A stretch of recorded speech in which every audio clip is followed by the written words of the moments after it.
वचन सुन्नलाई, बुझ्नलाई अनि वचनलाई ग्रहण गर्नको लागि हामी तृषित नै छौँ। हाम्रो हृदयहरू तृषित छ। अनि तपाईँको माझमा मैले रोमीको पुस्तकबाट ल्याएको छु।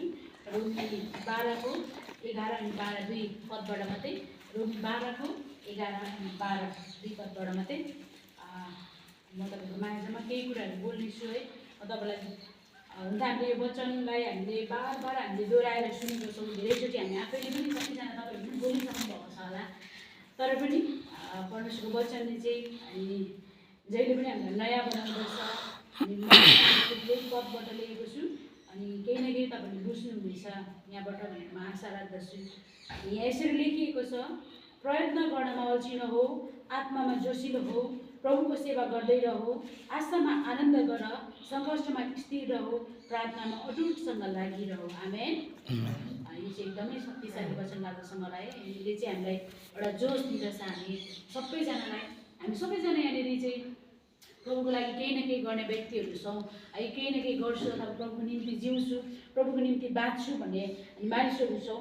अनि आज हामीलाई चाहिँ साँच्चै नै यी सबै सकारात्मक सोच, सकारात्मक विचारहरू चाहिँ अनि कहाँबाट आउँछ भन्दा चाहिँ जब हामी परमेश्वरको प्रेमलाई हामी बुझ्छौँ, परमेश्वरको प्रेमलाई हामीले चाखेको छौँ, परमेश्वरको प्रेमभित्र हामी डुबेको छौँ अनि परमेश्वरको वचनलाई हामीले चाहिँ बुझेको छौँ है।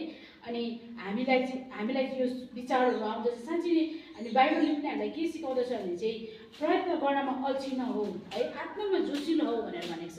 अनि प्रयत्न गर्नमा चाहिँ अथवा प्रयास गर्नमा, कुनै पनि काम गर्नमा अथवा हुन्छ नि हामीले जे कुराहरू हामी गर्छौँ त्यो जति पनि हामीले असल कामहरू, असल कुराहरू हामी गर्छौँ है, हामी ती कुराहरूको लागि चाहिँ हामी जोसिलो हुनुपर्छ। बाइबलले भन्छ जोसिलो हौ है, जोसिलो हो, प्रयत्न गर्नमा अल्छी नहो भनेर भन्छ, आत्मामा चाहिँ जोसिलो हो भनेर भनेको छ है। हामी चाहिँ आज त्यही व्यक्तिहरू जस्तो लाग्छ मलाई, हामी त्यो जोसले भरिएको व्यक्तिहरू। अनि अर्को बाइबलमा चाहिँ यसरी लेखिएको छ, पवित्र आत्मामा प्रज्वलित हो भनेको छ। मेरोमा चाहिँ यहाँनिर आत्मामा जोसिलो हो भनेर भनेको छ। सेम नै हो यो है।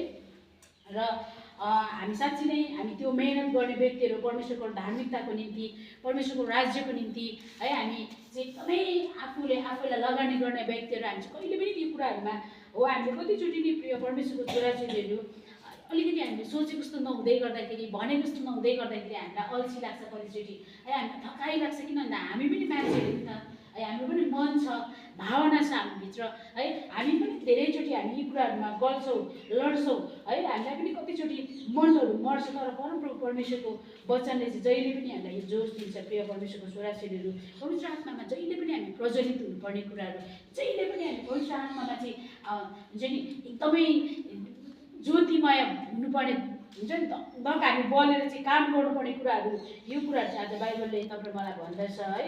अनि अल्छी नहुनु, प्रयत्न गर्नमा अल्छी नहो। हामी कतिचोटि त्यही हो है, हामी मान्छे भनेको जस्तो भएन भने हामीलाई अल्छी लाग्न थालिहाल्छ। तर परमेश्वरको राज्य चाहिँ अनन्त